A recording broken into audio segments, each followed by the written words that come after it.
I would like to call the City of Apache Junction Health and Human Services meeting to order. And let's begin with the Pledge of Allegiance. I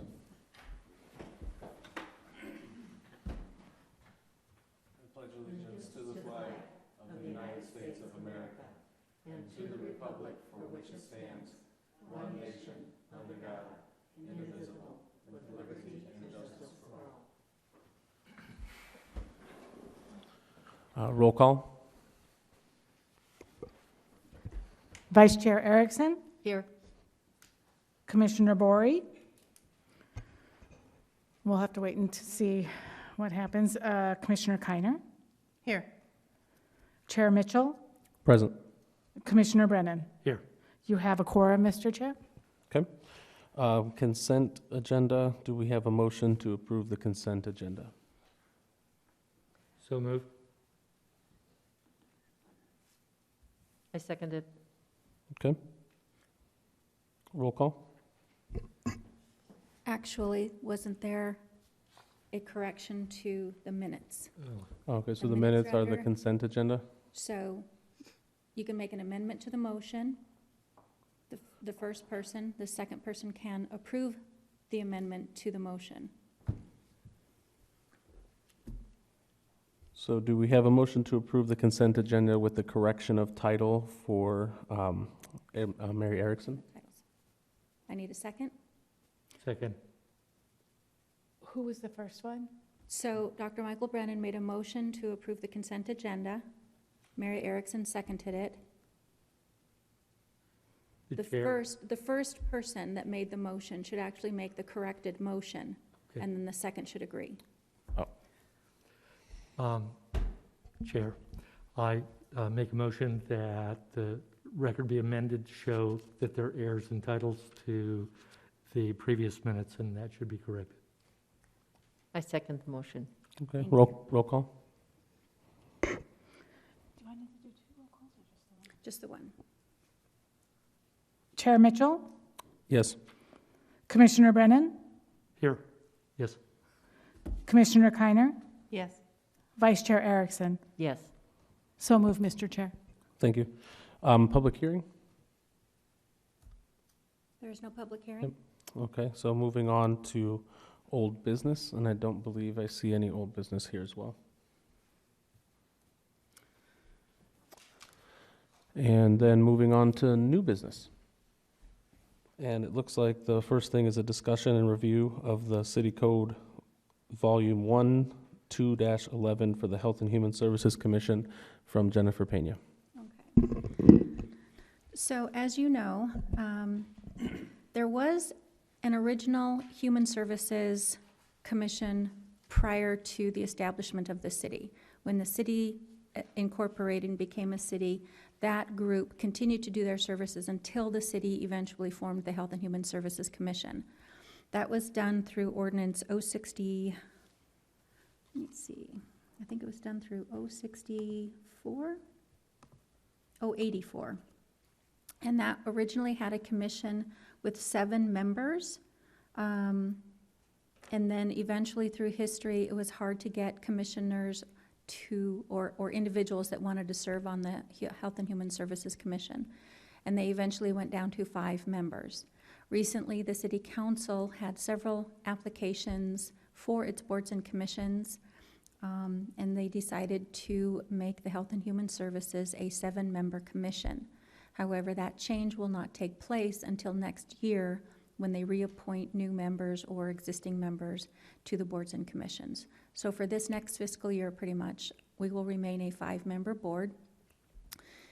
You will see the applications for those seeking funding, and it will be this board only, and 7 members will, two new members will be appointed in October. That's what I wanted to address on the makeup of this commission. If you wanted to look at the purpose of the Health and Human Services Commission, I can go over that with you. I'm just not sure where you would like to go with as far as the code. I know that you wanted to look at the code. We've talked about the code. We've talked about amending the code. We reviewed the city code as far as the creation, the members, the purpose. That's covered in 211, though. The creation, 211 covers creation, memberships and terms, compensation, the officers, the duties, under 211.5. So I just have a quick question. Yes. And the more the merrier, right? I'm certainly not, adverse to adding additional, but is that the only purpose? Is that there's just more interest in serving on the committee, or to raise it to 7? I don't understand So how I you would think expand. council's intent was, because they are looking more closely at the community, our nonprofit organizations and what they are doing in the community, they thought that a 7-member board might be, more members might be able to help out in reviewing what this board does as far as its relationship with the nonprofits. And I know Vice Chair Erickson has talked about this commission reaching out more to the nonprofits, looking at how they are partnering with other nonprofits, and then also this commission assisting with those nonprofits in hosting wellness fairs or other events throughout the city. So they're aware of what this commission has spoken of in the past, and I think that they're realizing that you cannot do it as a 5-member board. You're going to need help, but it's still going to have to be limited because we don't have staff to support all of those things that you've talked about. It is more the responsibility of the nonprofits in the community to provide those services and to make sure that they're partnering. Right. This board oversees what they're doing and can inquire with those nonprofits and hold them more accountable as to how they're partnering and what services they are providing, that they are not overlapping. And does it truly meet the needs of the community? So, and I know we talked about this a little bit last month. Historically, it seems that the same nonprofits are the ones that apply year after year after year overall. Do we expect an influx or more nonprofits perhaps applying for funding?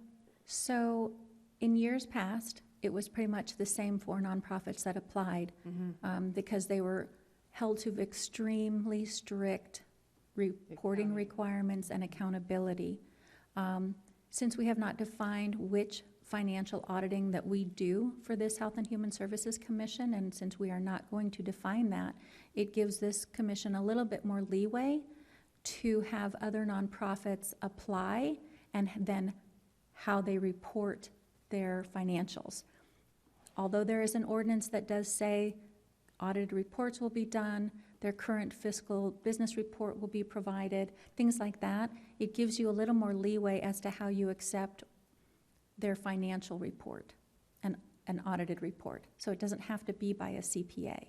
Right.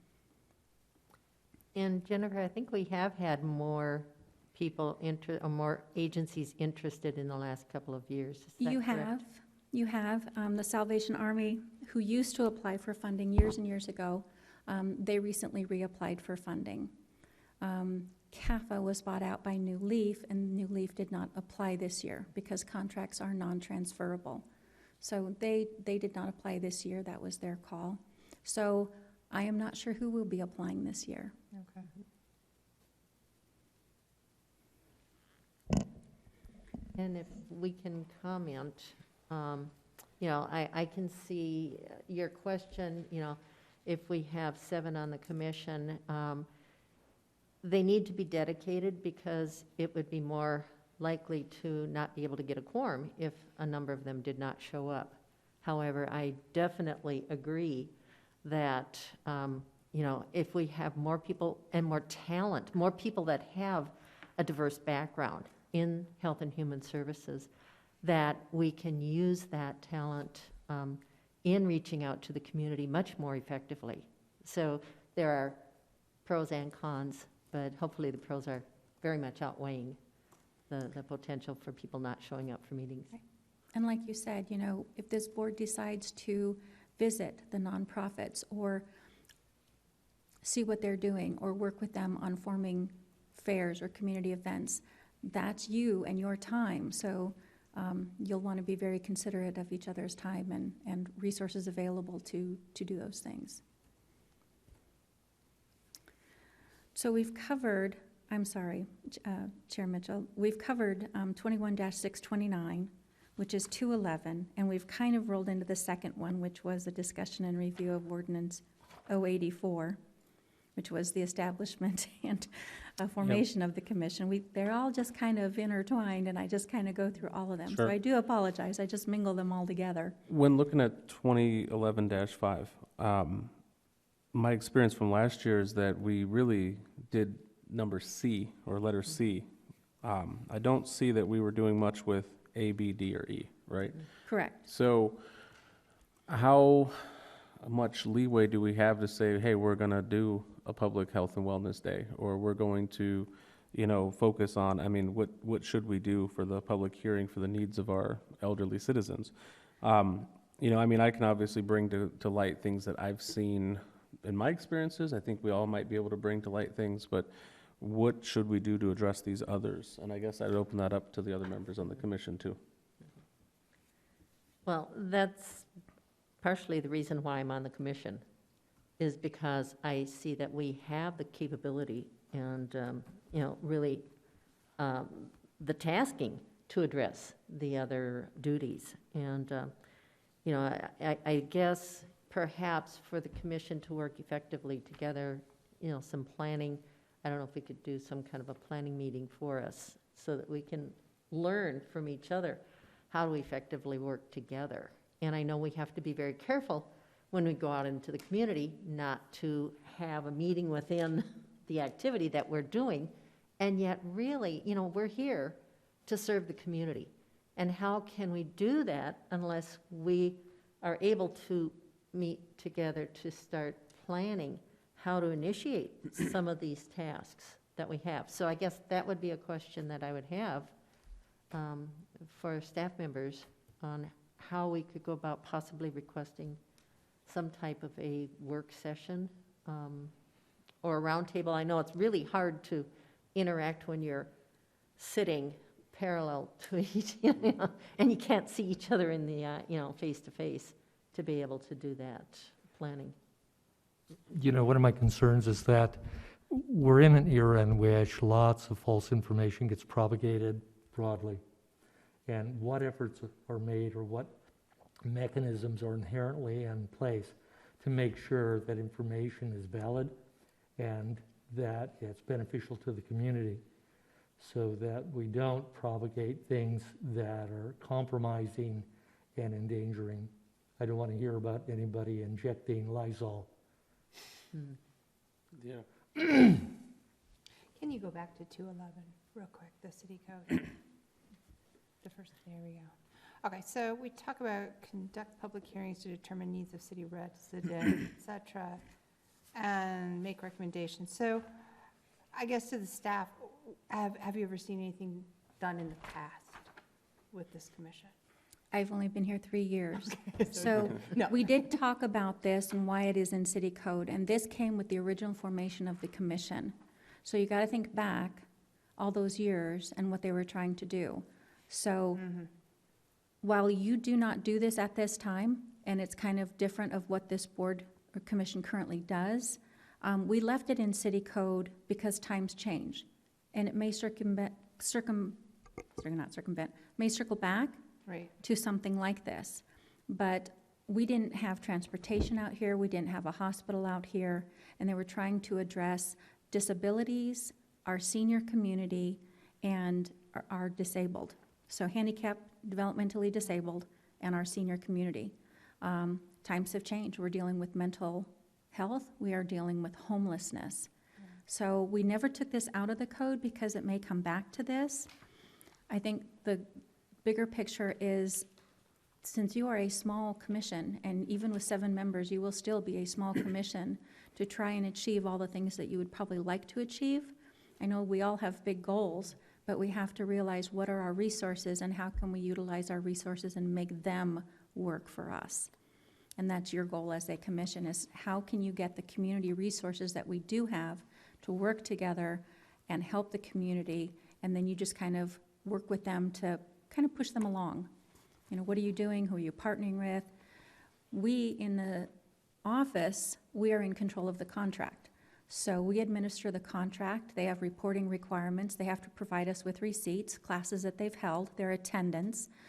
For those that do get funding, they have to report whether the person is a resident or not. The only exemption to that is the food bank, because there's a federal regulation that they have to comply with. But the rest, we go through that contract very thoroughly and just make sure that they are in compliance with the contract. That contract was revamped in 2018 by the attorney and the previous city clerk, who was excellent at her job. She was here 40 years. So I would say that the contract is pretty well vetted at this point in time. And we just go through that. I guess what I'm trying to visualize is how we actually make something like this possible without seeming that we're coming across with favoritism or partnering with any one agency, or I don't know what the boundaries are based on, you know, because these are very broad statements, right? And they're in code, and like you said, I don't know, was it 1980s, whenever that this was put together. They're very, very broad statements. So, you know, as far as perception and so forth, I don't know how you bring something like this to life. A couple of ideas Okay. that you know, might be a pattern or a model for us to use. There is in the fall, each fall there's generally, and again, COVID kind of squelched so many things in the last year.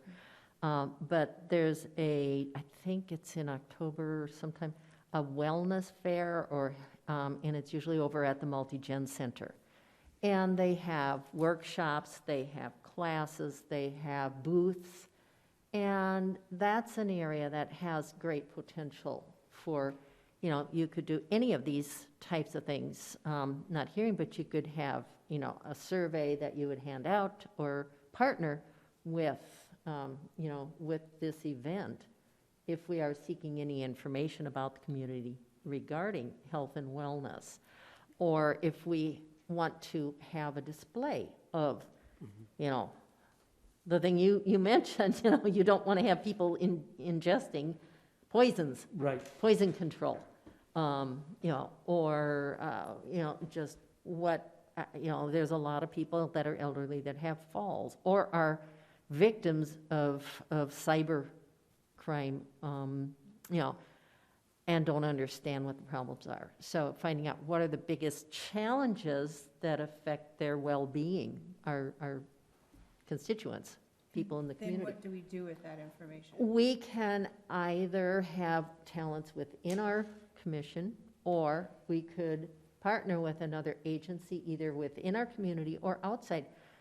The universities have students who are looking for fieldwork experiences and can potentially help provide something that would meet the needs. I know that, you know, there's a program that checks individuals' driving, and, you know, it's just, you know, are you positioned in your vehicle so you can see over the wheel? And it checks out the car. And the students are trained in how to check out the person's fit to the car. The program is called Car Fit.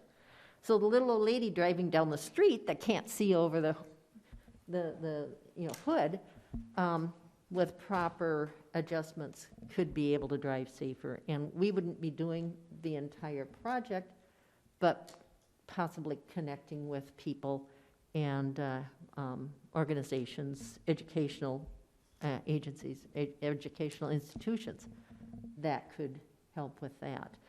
There's I also... think that you have a very valid point about the data collection aspect of it. People won't tell us by coming to the meeting, but they might tell us on a survey like that. And that could be a very good project for us, because analyzing the results of that in the fall, then we might know which direction the community wants us to go.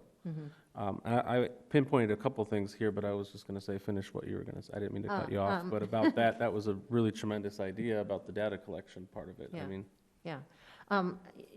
The homeless, there is a homeless coalition which is relatively new within our community, and they are very active, I think have lots of potential to have us maybe even get reports from them that we could then. Regarding that, so the Pinell Partnership to End Homelessness, myself and Trinity Cole from Genesis Project are now the team captains for Apache Junction about that.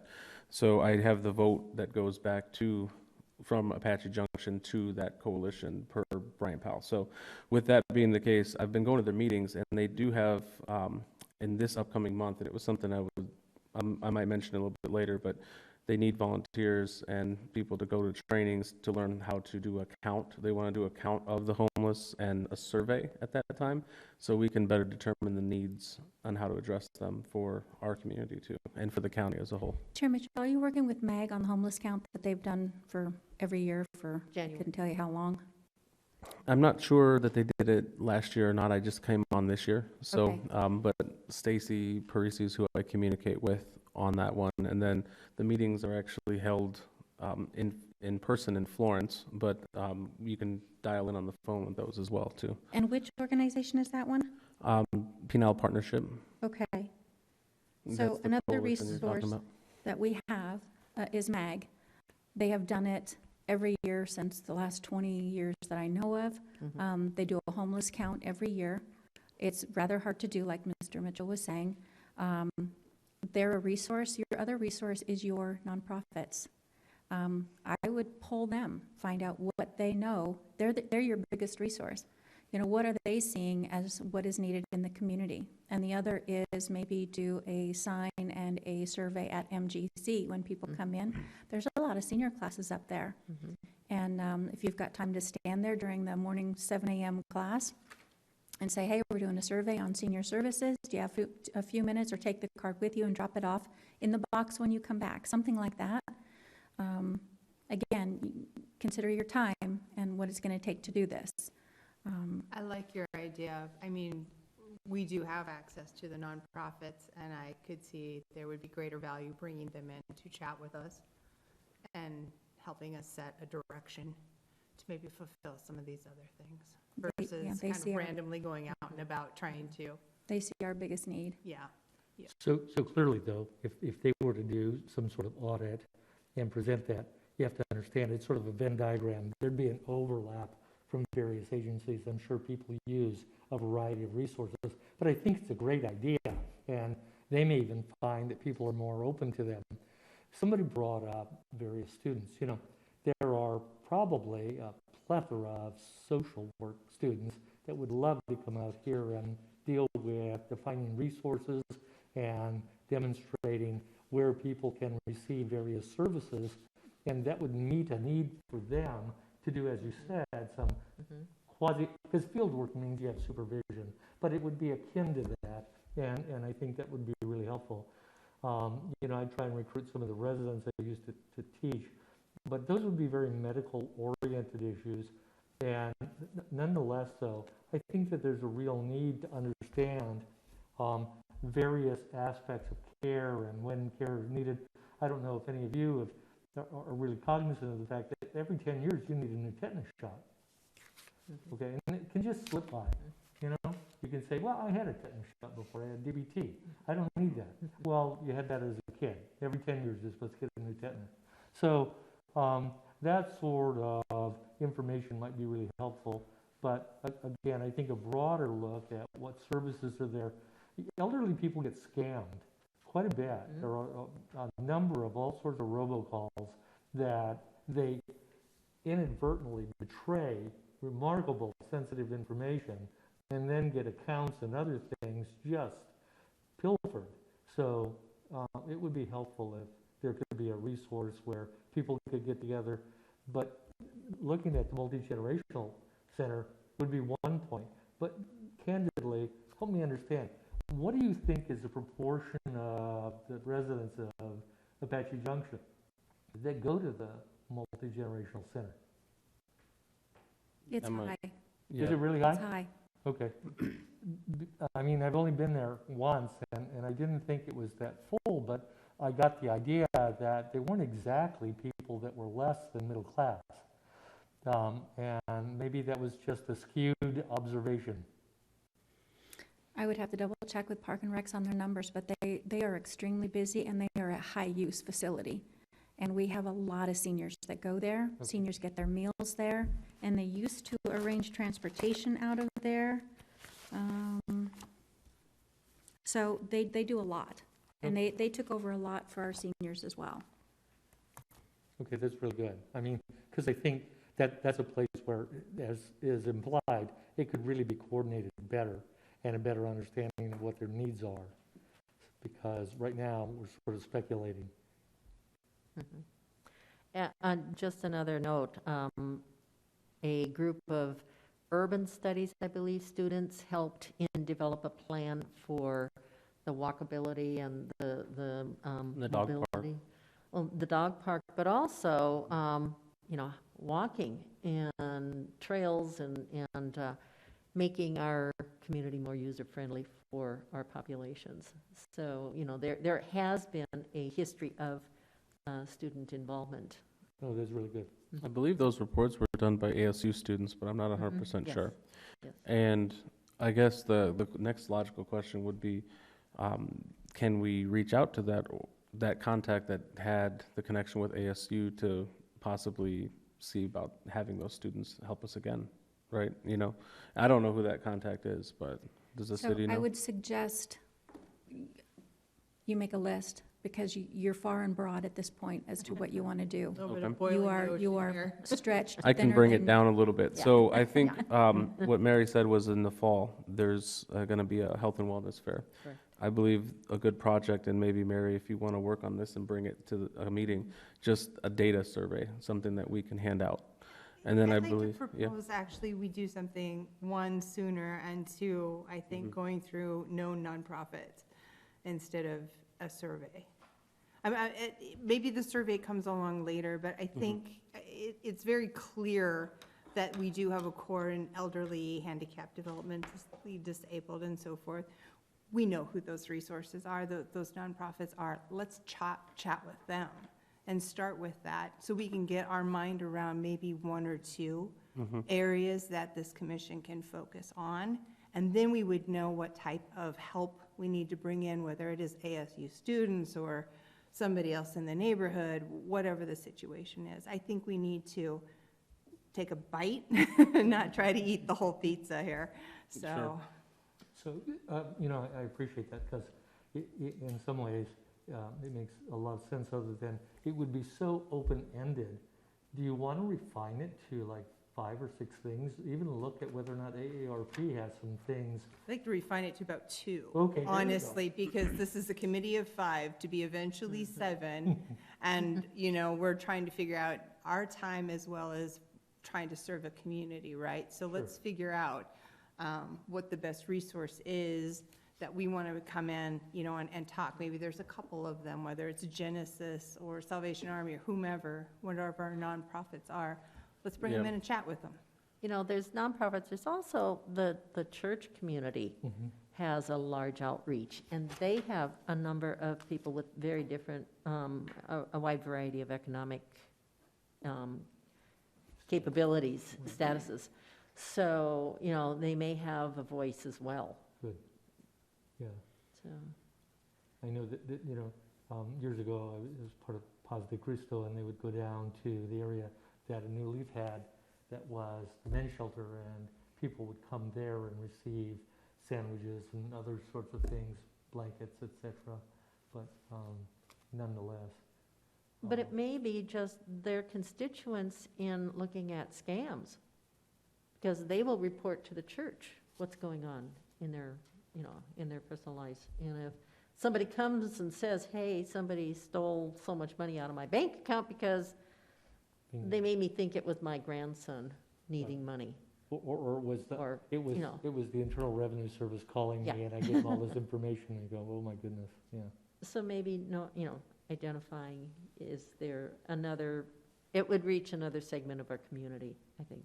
but when we approach the nonprofits, is there something standardized that we're going to ask every time, so it's all uniform? Because In a project that I'm working on with Al Bravo for CLI, it's coming together and adding a presentation about our nonprofits to the community leadership class. And I've identified 17 service organizations and nonprofits that I know of. So, that's just, rather than we all go to the same people over and over again, do we want to have a process, like some kind of a standardized approach when we approach them, Chairman Mitchell, I may suggest. Yes. 21630, discussion of possible direction to staff regarding the review and comments submitted by Commissioner Erickson regarding the duties of the Health and Human Services Commission. So these are the guidelines of the commission. Conduct the public hearings, determine the needs of the city residents, enhance the development of public health through public forums.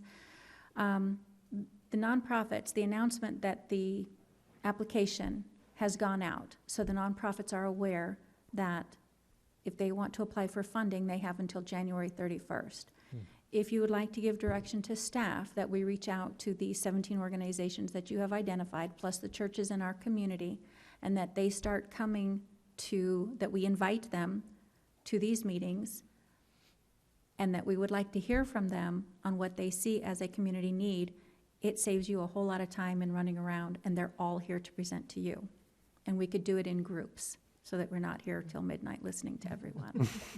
Well, that's the thing. I didn't want everybody, running around to the same, No. we get 7 of us, and we might approach the same group more than once, and then they're going to get tired of seeing it's another visit from a different Health and Human Services Commission member. I wanted to standardize it a little bit.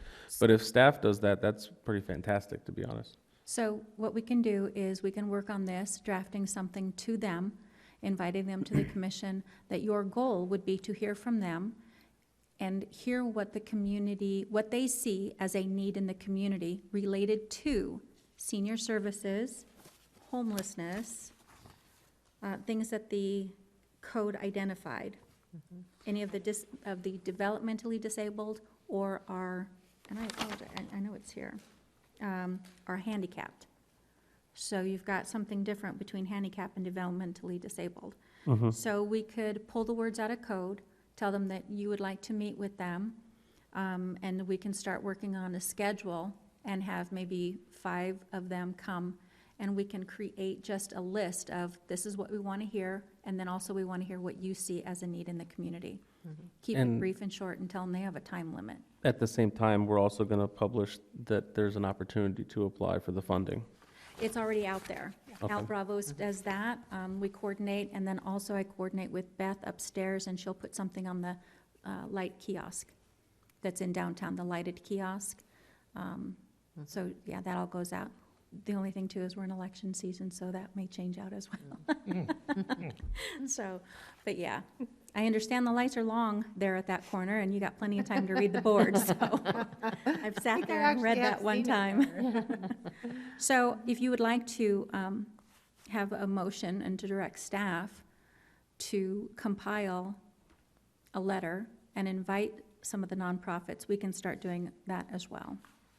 Right, nonprofits and churches. Right. Nonprofits and churches. So we'll take that as a direction to staff, and we will work on a letter, what we'd like them to present to us, to you, and what we're looking to find, and we'll see if we can't start working on a schedule and get some of them organized to start coming, hopefully in January, if not February, because many of the nonprofits probably are working on that application. It is an extensive application. I mean, other than Table of Grace Church, which is where Krista Rizzi attends, I have not been to another church to discuss what they know or what they're doing. But on Wednesdays at about 2 p.m., they have the church open, and usually Vice Mayor Rizzi's there, and the pastor's there. She's a pretty phenomenal person. And they just have like donuts and coffee, and people come to talk about those concerns that they have. A lot of the homeless communities there too. So that was a location that I marked as where we would want to do a point-in-time count of homelessness, so we can get those surveys handed out there. But I didn't have any other clergy, like any other churches, so I would open that up to everybody else for that regard. We can pull a list of the churches in our area, and we'll send a letter to all of them. And I was just talking with Al about nonprofits, not churches, so that's a good idea, though, because the church community does kind of overlap with our nonprofits too. All right, we will do that.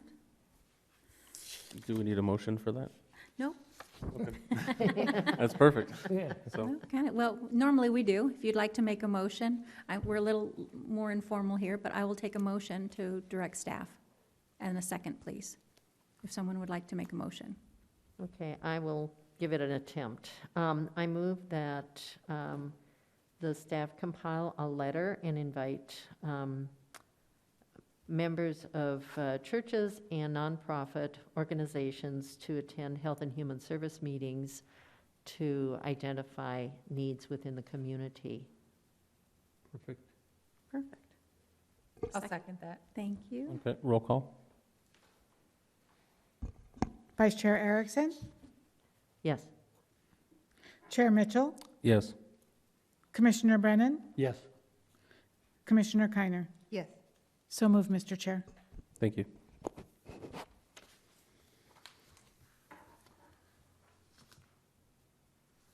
So I think we did 3 and 4 on the new business, unless there's any other discussion where we currently sit with 21-5.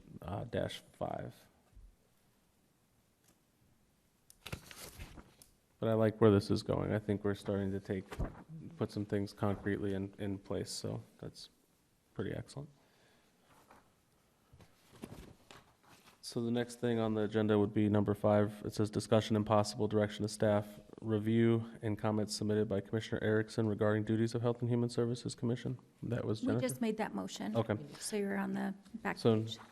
Number 6. Oh, this is discussion and possible direction to staff to update Health and Human Services Commission for the scoring rubric, the financial scoring rubric, which would be on your screen. Right. And I actually really wanted Dr. Brand to see this one too. This is the metric that we were using to evaluate nonprofits last year. And I guess since the rest of us have had experience using this, do we want to make any changes to it in the upcoming year, or was it not user-friendly in any way? I'd like to see it simplified, personally. Can you provide more detail as to what you consider simplified? Because I'm trying to think about how it connected with the application, and I think some of it's there, but a lot of our discussion last year really went outside of this rubric. So that, which kind of indicated to me that maybe this wasn't a successful approach or scoring, perhaps. So we can just start at the top here.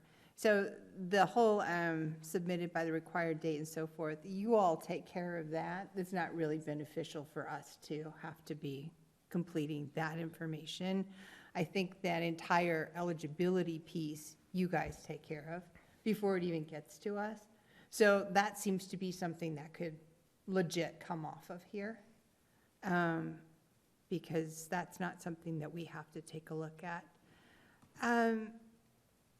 I think that, when we talk about information on residents served and successful projects and so forth, I think we get a bit of a grab bag of that.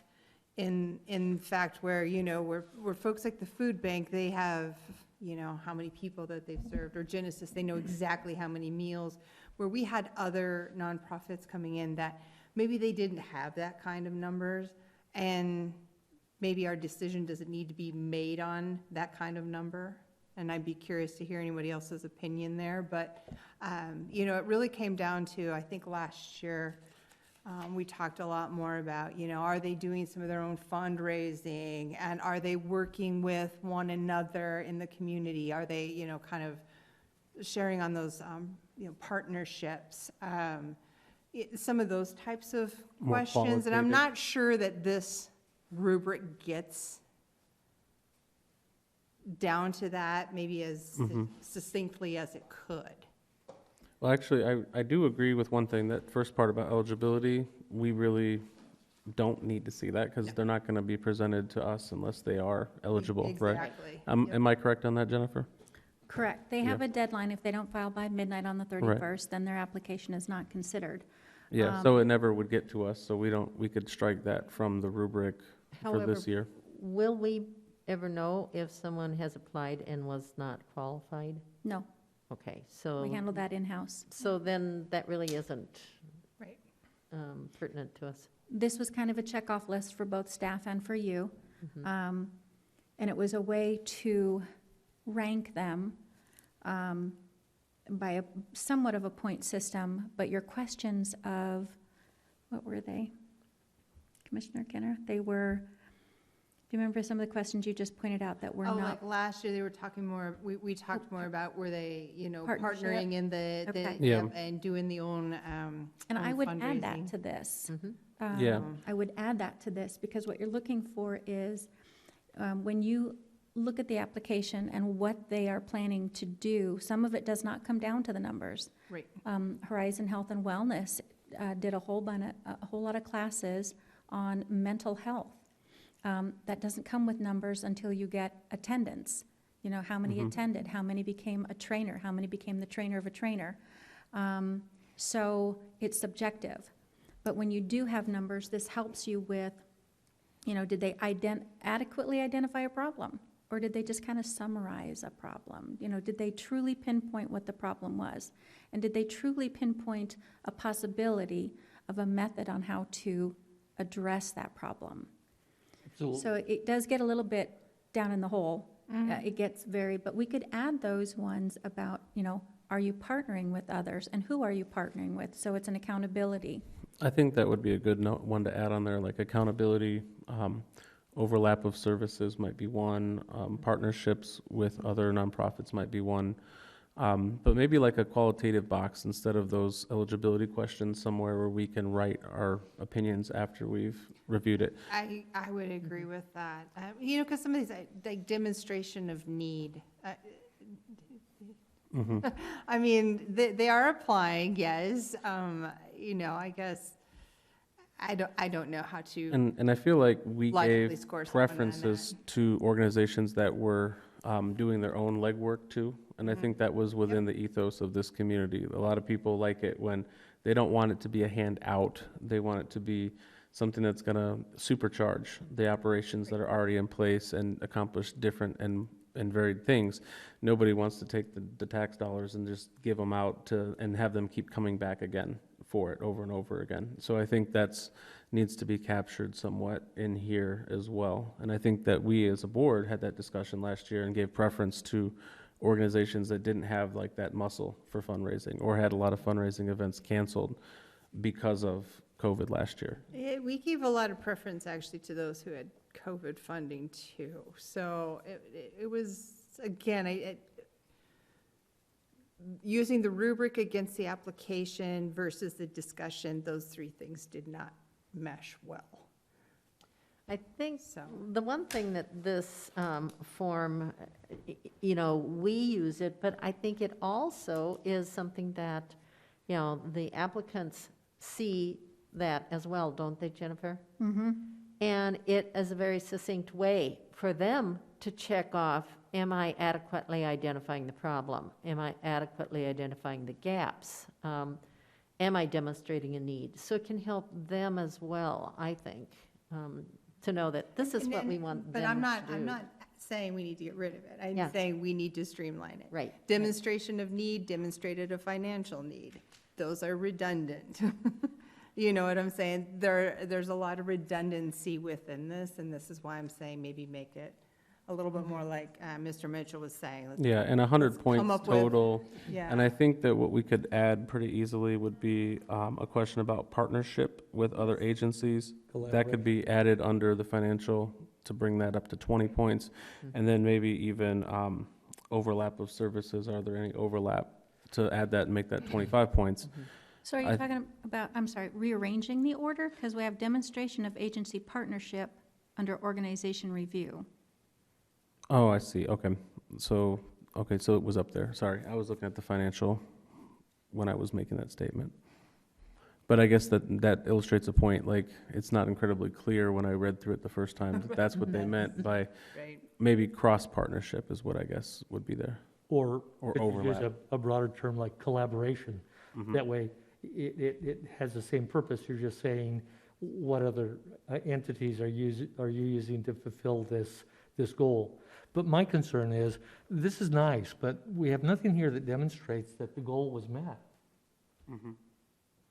As in prior year goals? Yeah, like, well, I mean, you got this money, you did this thing, Yeah. and there really was a need. How successful were you? Well, that would be if the same organization's applying more than once. But Which I they don't do. know if, Mhm. I mean, Yeah. a lot of them did. Historically, there's 4, I think, that apply year after year and are funded year after Mhm. year. So when you come down to provide a minimum of 2 SMART objectives, you're exactly right. We never go back to say where those objectives met. Right, Is- absolutely. I mean, I So- understand that, as you see, various organizations do this, and they have plans and things, you know, but nonetheless, they don't talk about how effective they were Yeah. in meeting those. It's great that you have all those plans, but, and some of Because them again- get pretty grandiose, but, Some of them are very simple, right? When you Right. have X amount of meals served, that's what you're there for, I get that. But I keep going back, and I know I keep hammering on this, I really would love to see a wider variety of nonprofits Yeah, applying, and not all of them are going to have yeah. specific tangible or great numbers or anything like that, but I think they're certainly worth the consideration. Understand, though, this So you Rubik want to add crew- like a qualitative portion to it where subjective, like where when we read those applications, we make that determination based on what they're, I what we're think it- seeing? I do, I think it needs to be a combination of some points and some subjective, based on, and then some historical too. What has, for those who continue to come back, how is that, how is that funding being used? And are we seeing those objectives being met? right. So, Okay, you don't see those objectives being met, staff does. When we review each quarterly report that they submit, we compare it against the contract that they signed with the city and what they said they would do and what they are doing.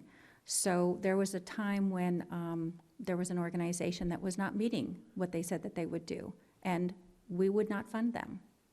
Okay. At one point, we terminated a contract. Hmm. So so do we need that on here then? Yeah, is there any that way? is our job. Yeah, Right. That's Okay. not your job.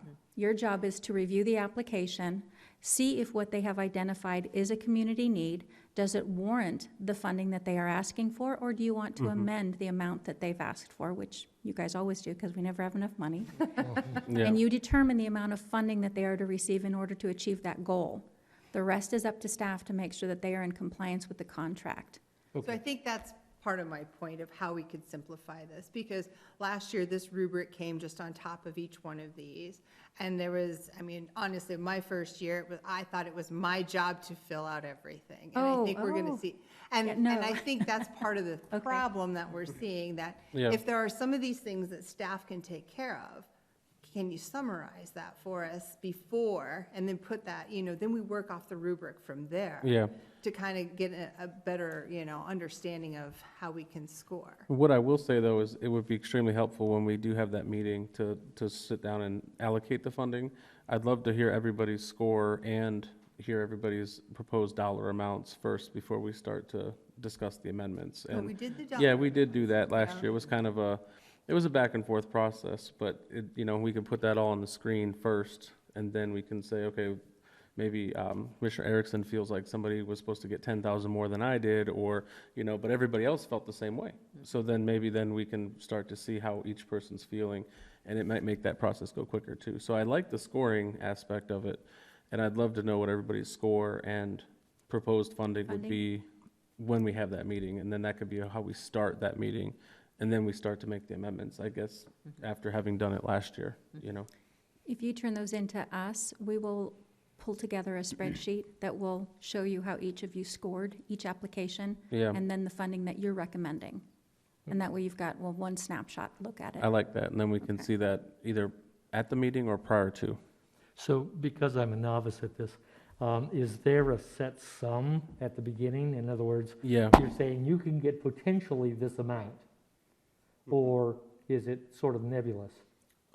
Last year it was 80,000. I believe it's still the same. It's 80,000. Until council sets the budget, you guys are just guessing that we're gonna get 80,000. If nothing happens between the time you propose, Right, but that's the grand total, 80,000. it's a But total if for you you. subdivide it into various needs by organizations, then wouldn't you have that of that 80,000, you have, let's say, 4 categories? Yeah. That means maximally you get 20,000 Well, we had, the total request, I think, was like 138,000 last year. Okay. So we couldn't give every nonprofit what they wanted. We had to work together to allocate the 80,000. And that was Right. part of why we all smash our heads together looking at that. Okay. Yeah. Are there allocations predicated on how dramatic the need is? In other words, I'm just trying to grasp this because I don't know. Remember, I'm a novice. So one would think that where there's a greater abundance of need, then I would assume that they would get a greater allocation of resources, perhaps, especially if they're effective. And so is that defined as well? No, it is And up to that's what this this is. commission to figure out how they want to fund it and what they feel is important. So like you said, homelessness would be at the top of the list. I bet. But is there anybody with a viable plan to end homeless or to come up with the housing for homeless, and how long would that take? So it's this commission that determines whether it's a viable plan or not. No, certainly. And I mean, some of these things have such a long timeline that becomes difficult. I mean, it almost inherently means it's got to have 3 or 4 years of funding before it's even actualized. And in the meantime, the agency may fall apart. Who knows? But so that helps me better understand.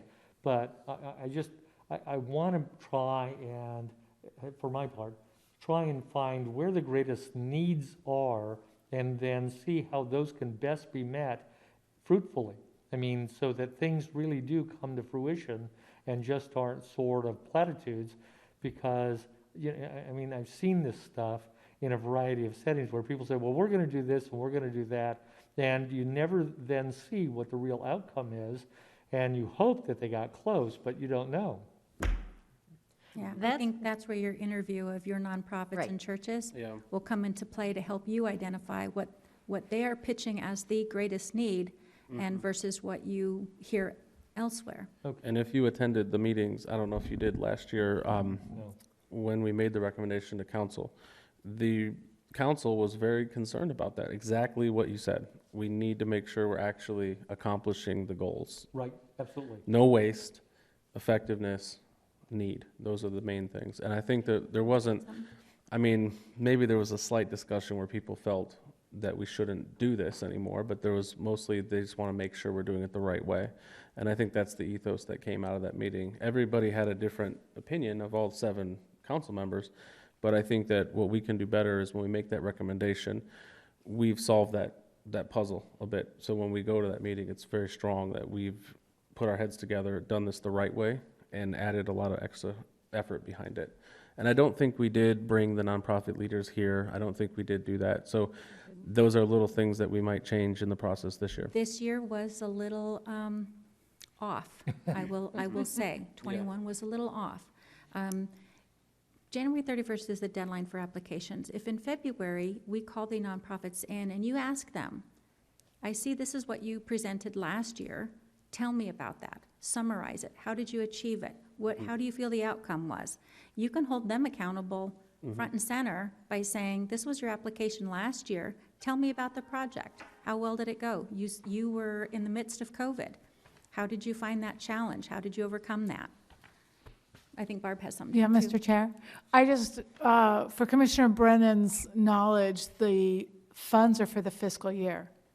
Okay. So they have to expend the funds in the fiscal year. So for the next funding cycle, it'll be July 1st through June 30th of '23. Right, this is standard government, Right. allocation of funding. It's got to be used, or else then it's taken back. It's not available.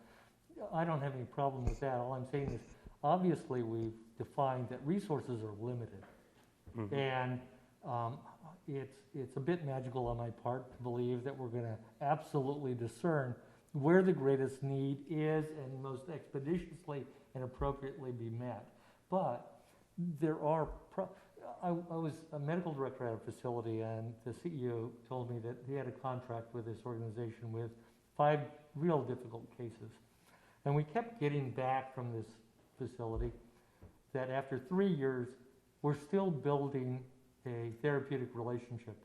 And I turned to the CEO and I said, this is just baloney. 3 years, and what they're doing is they're getting paid, and they're telling you they're gonna try and do something, but if they haven't developed a therapeutic relationship in 3 years, then they're doing something really wrong. But all I'm saying is that if there's a way to know, that would be better, and maybe there's not. Equally, there's a way to know what percentage of the resources are allocated for administrative costs. Are they limited inherently? Are you told, look, you get this, you can only have a maximum of 10% of these resources for administrative overlay? That would be something that this commission should state this year. When this I only had this for a year and it transitioned out of my hands for a year. And then it opened up for a lot of things that I would not have allowed for. But because we haven't defined a financial accounting system, it was used for purchasing operating supplies, computers, software, security software, things like that. The code defines that this money is supposed to be put back into the community. There you go. Pretty much. Right. It has to serve the residents. So I would ask that this commission clearly states that the resources that you are allocating to them are not meant for security software. As a nonprofit, you are expected to come up with organizational funding. That means operational funding. So everything else that this commission gives to the nonprofits should be service to the residents. Meals, clothing, transportation, things like that. Yep. Right, Not some, service-oriented, Yep. not The administrative. the function. argument is made, though, if they don't pay the rent, which some of the funds were used for, then that building ceases and those services are not provided to the community. So the argument can be made that it can pay a light bill, that it can pay the rent bill. That is up to this commission. And I don't think the administrative is necessarily wrong in all cases, as long as they can demonstrate that that extra administration resulted in XYZ benefit, you know, and I think that some of the organizations would be able to do that just in what I've seen. But I think that we need to bring them in. We didn't do that last year. So that's an extra layer of accountability. And I think I think it was Council Member Biggs that said this. Nobody came to thank the council. So I want to make the recommendations that, yes, they can come here, and if they're going to receive a significant sum from the city, they should also come here to at least say thank you and you know, kind of voice that. So those are things I think we could do better this year than we did prior years. That's fair. And those are They're tough questions, appreciative. and Yeah. you got to ask those. Yeah, no, absolutely. I Yeah, and agree. you can see through it because of your experience. That's why they wanted you on the council on this board. So you know you can see through it. Yeah. Well, and I don't want to have an artificial number, you know, I threw out 10%, but, I mean, it would be egregious if somebody was spending 60% of it on administrative and other costs, and you said, okay, well, is that where you got your BMW? Anyway, Yeah. I don't think anybody had done that, but then again, the city will tell us if that's the case. So I trust that. That doesn't happen. Yeah. So I guess to summarize, if we want to make a motion to amend this form, I would say we want to eliminate the eligibility section at the top because that's already given when we're receiving the form. And then we want to add a qualitative section and kind of bring that up to 100 points total with the qualitative evaluation. And a summary of the, from the staff as to meeting last year's objectives. Right. I would like the summary on there as well. Jennifer, should that be on the form or should it be a different form that we look at the time of the packet receiving it? Like if it's an organization that's applied in the past, your opinions on after the staff has seen the reports and audited them? So we see the quarterly reports. We can provide you with a copy of their cover page on the quarterly reports for you to look at. If I were you, I'd have the nonprofit in here justifying the expenses I think that's fair. because they're face-to-face with you. Mm-hmm. That's fair. yeah. And then That's you what get to you wanna ask them see. questions about their report because we're going to have a discussion with them on Yeah. how they report. Yeah, I it's- think that's what we need to do. And it's not for intimidation, it's just for accountability. I mean, to Exactly. say, you know, look, we believe that you're doing this in good faith, we want to practice in good faith as well, and we'd like to hear how you're meeting these needs. Yeah, we see all the receipts. We have to have all the receipts. We see the attendance list. We see those served in the community. So when an organization purchased security software, we saw that receipt. We see everything. Every dime is accounted for of where they spend the money. So we do see that, But I like your idea of saying, you know what, you're getting 30,000, I think no more than 3,000 should be spent on operation, that's all up to you. Mm-hmm. The code and the original formation of this organization was to help the residents. Right. But if that business is out of business because they couldn't pay their rent or couldn't pay the electric bill, where does that business go? And where do those people that need that service go? But on the opposite side, if I can't make rent this month, what makes you think I can make it next month? And that's where Chair Mitchell's comment is, what are you doing for fundraising efforts? Or are you expecting everybody just to give money out of their pockets? You know, what are you doing and who are you partnering with? And so that you don't have overlapping services. It's a huge thing to manage. And I've been impressed in what our nonprofits have done in the last year even to address that exact concern. But I mean, it's a topic for another time and place. But for this particular form then, just do we want to make that motion to remove that? Chair Mitchell, I'm Yes. sorry, I have a question for Yes. Jennifer. Is this rubric public information? Yep. So you might want to rethink your removing the eligibility, Mhm. because the public's going to see that. And it might be good to just be transparent that these things were looked at. I understand what you're saying for Yeah, your it's gonna be need. Summarized, Yeah. or what, yeah. And staff needs to be held accountable as well, that we did do these things. And that's another aspect of it as well. Right, yeah, because But- again, last year I wasn't clear on answering these questions, so the rubric Maybe was a not statement. beneficial to me. From the financial world, we like to put disclosures and statements on everything.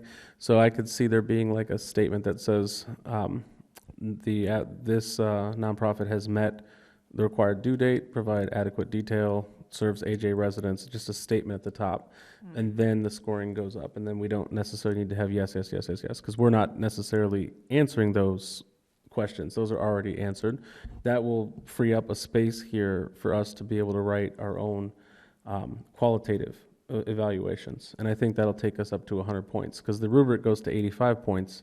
So maybe we add in our own qualitative opinion. And then when we start that discussion, every one of us has that number and also our justification for funding. And Make you know, sense? I don't mean to be pedantic, but clearly what you've already said is that they have to meet those criteria before they even come. Yeah. So the assumption is, even though the public would see it, is that this was a prerequisite, or you couldn't even come to the table to ask for the resources. Unfortunately, what I've learned in my years of public services, you assume people know that. Right. You can't assume. Would a statement clarify that? So this is added because we do receive applications later. Oh. And so all we do is check off, no, this was not received by the date it was, or no, this did not meet the requirements. So it's a quick check-off list. And so you're right, you would never see the applications that didn't meet it. However, if a public record request came in that said, I want to see all the applications that came in for this funding of the fiscal year, there were 10 of them that didn't meet the qualifications. I would still have to have those in my possession. I would still have to have this checkoff list. And that way, the person looking at this, oh, they didn't meet the requirement. Oh, they didn't have it. Oh, they're not a 501c3. Right. So why didn't this person get funding, or this nonprofit? Right. So maybe So- we're down to, we're not going to be able to simplify this, we just need to get it filled out before it gets handed off to us. Right. Gotcha. All right. One for us, one for you? Yeah, it's a compromise. Yeah, I think work that on makes that. sense. That We'll would be work- good to have that checked. I Before it would gets like to to us. revisit Yeah. this, though. at We'll some work But on I that, would bring like it to back. have a qualification to bring it up to 100. Just, maybe it's my own personal opinion, but Easier. 100 points makes sense. So if somebody says 78 out of 85, that doesn't make sense to me. But 75 out of 100 instantly makes sense to me. You know, just the way my brain works. I don't know. So I would love to see it at 100. Just that way we all know this organization was weak. Maybe they had 72 out of 100 versus, you know, somebody else coming in with a higher score. And then that'll help standardize it when we look at each other's opinions at that time. So yeah, I guess that's what we can do. We'll bring one with back this? to you. We touched a little bit upon population needs and what populations have needs within our community. As a commission, we could look at prioritizing the greatest needs and put a number on that as a little component. If Thank you. they're serving the population that's of greater need, would they get, more for that? Right. I think don't we know. may get to that point. I don't think we're going to get there this year. We probably won't. That's one of the things I Yeah, think is really I think important that's going for to us come out to from know. that whole data collection idea is that, And also get our more. conversation with the community. It's a part of just pulling the information together so we can get a better picture of, what, not just, we're representatives of the community. We need to pull the community in right, to make sure that, we are seeing an accurate picture of what is the greatest need within our community and how do we yeah. prioritize? And my opinion is that last year, as a board, we didn't really have that. I mean, would you agree with that? We didn't necessarily have that component to what we were doing. We have not had the opportunity to Yeah, identify that, and so fixing that would be exactly what you said. correct? Getting out there, doing those surveys, getting that data collection, And I think bringing people in. and bringing people in. So I think those are really concrete ways to address it, because I did see that was missing last year. And again, that's just my opinion, but maybe, Michelle, you could echo that. I don't know if you felt. We didn't. Yeah, we It didn't. wasn't It was just the number C or letter C here was jumping out and everything else wasn't.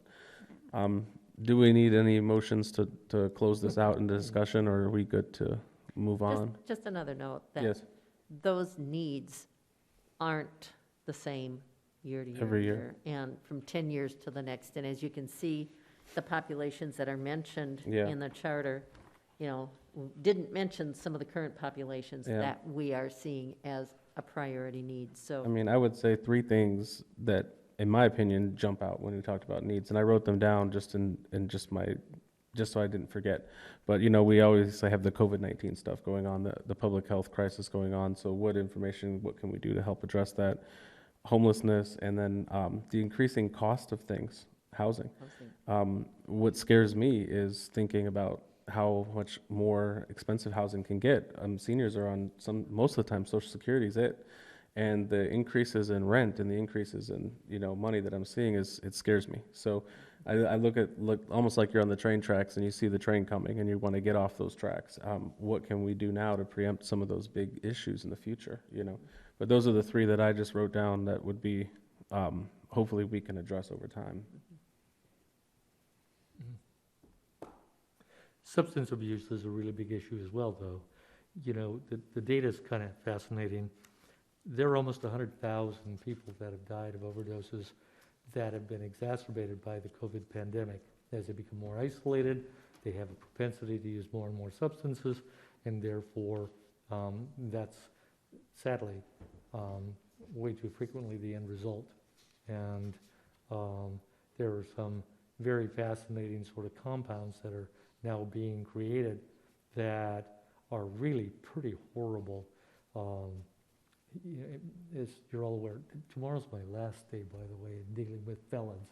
So at any rate, I had this one woman tell me that a guy was using blue pills and he overdosed.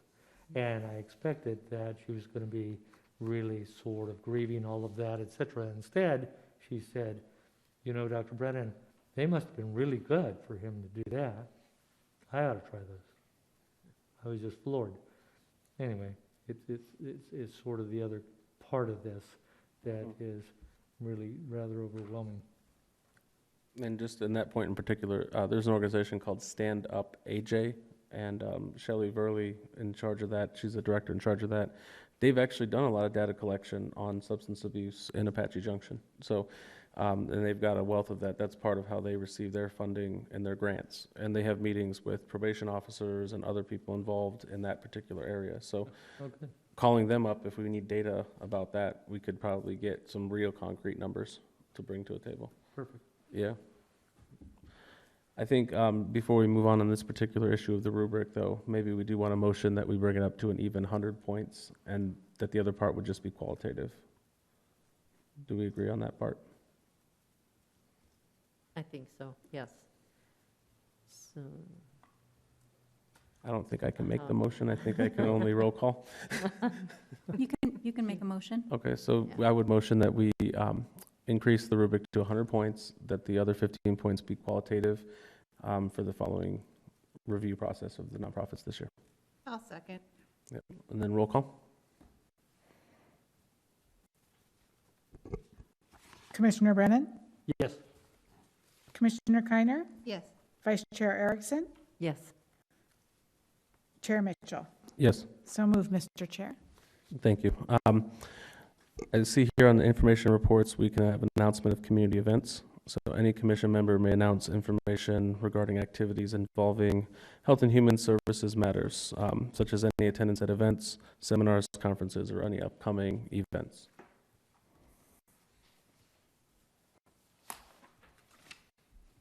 I see your list. Oh, go ahead. Anyone that has driven by the sign, the marquee out in downtown AJ, has probably seen this little sign to Toasty Toes, a sock drive to benefit, those that are homeless.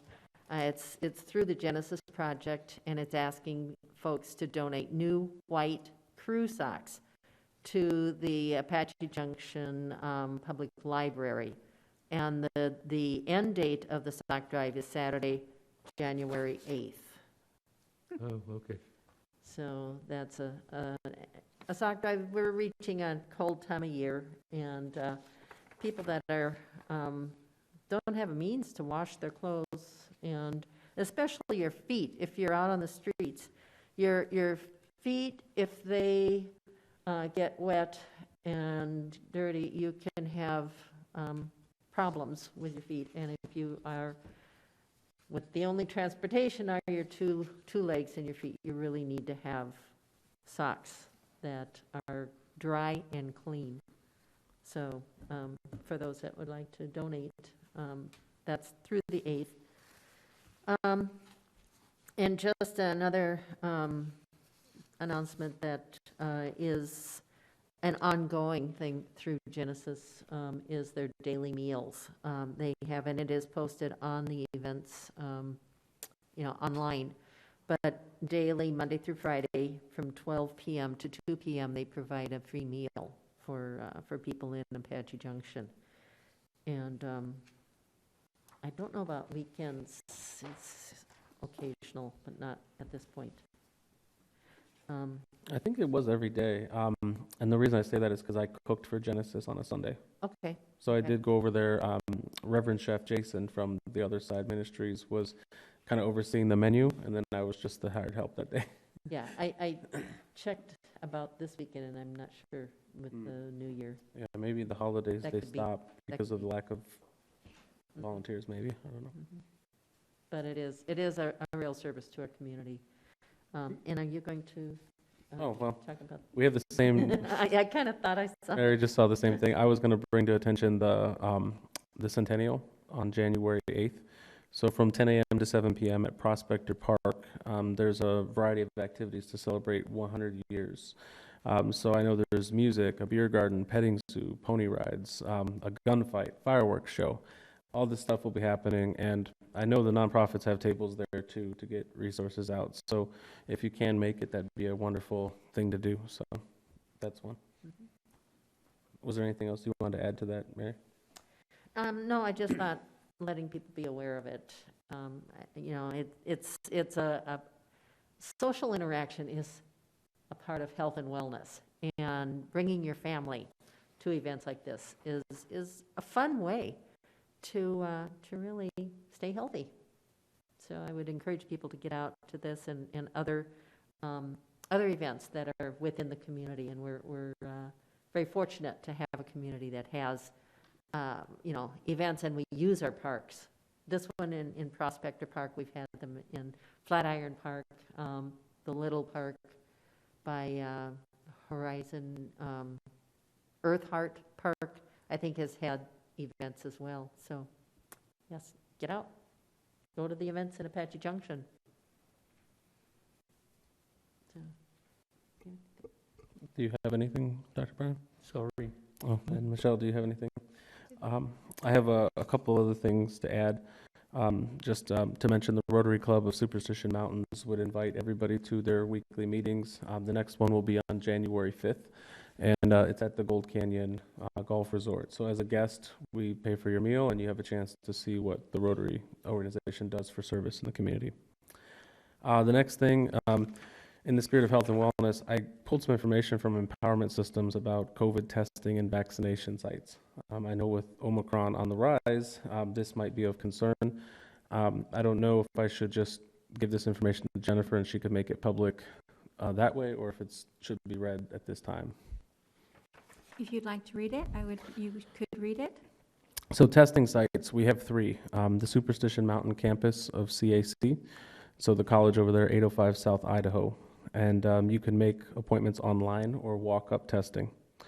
Sonora Quest Laboratories, 2080 West Southern Avenue. They would allow you to make an appointment by calling 480-474-1001. NextCare is the other testing site, 2080 West Southern Avenue. Again, 480-985-0172. So again, people have asked on social media before, where can I get a test? Usually prior to travel or anything like that. And if you have not been vaccinated, you could go to the Pinell County Public Health Department, which is 575 North Idaho Road, Suite 301.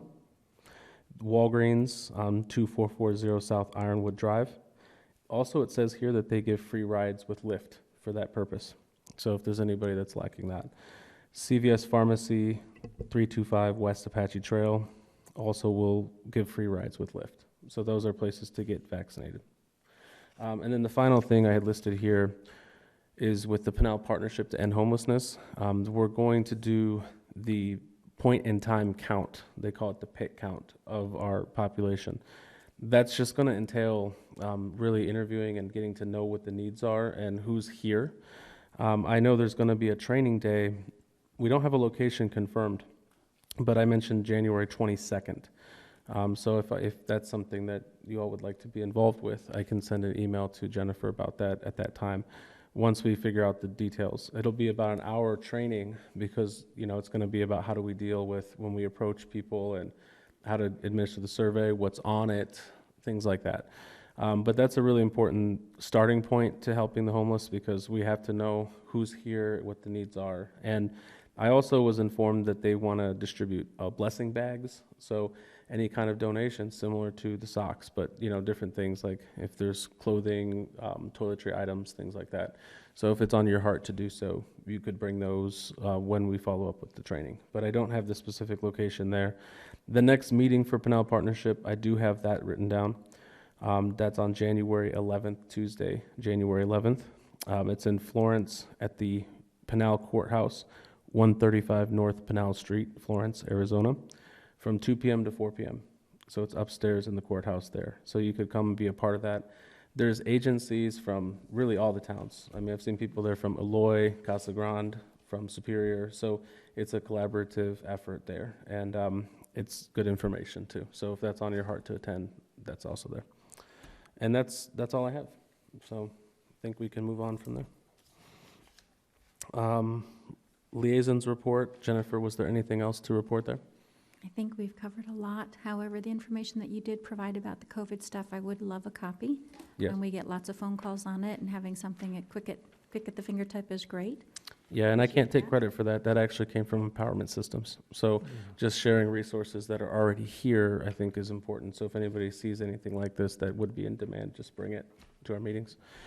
And then I guess the last thing here is the regular scheduled commission meeting is the fourth Monday of each month, 5 p.m. at the City Council Chambers, located 300 East Superstition Boulevard. Guess our next meeting day will be January 24th at that time. So, without any further ado, then I would adjourn the meeting at 6:19 p.m.